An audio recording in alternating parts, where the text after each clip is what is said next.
India versus south Africa మధ్య జరిగిన 4వ టీ20లో సౌత్ ఆఫ్రికాపై టీమిండియా 135 పరుగుల తేడాతో విజయం సాధించిన విషయం తెలిసిందే.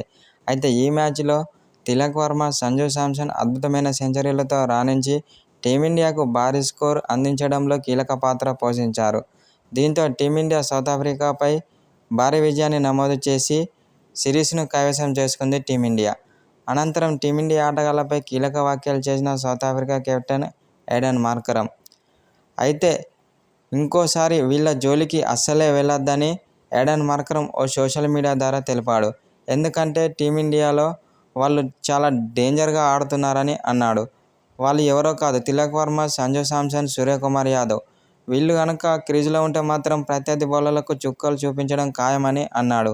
కాబట్టి వీళ్ల జోలికి అస్సలే వెళ్లకూడదని South Africa captain Aiden Markram చెప్పుకొచ్చాడు. అనంతరం సంజూ శాంసన్ బ్యాటింగ్పై, అలాగే తిలక్ వర్మ బ్యాటింగ్పై ప్రశంసల వర్షం కురిపించాడు. చాలా అద్భుతమైన బ్యాటింగ్తో టీమిండియాకు విజయాన్ని అందించారని అన్నాడు.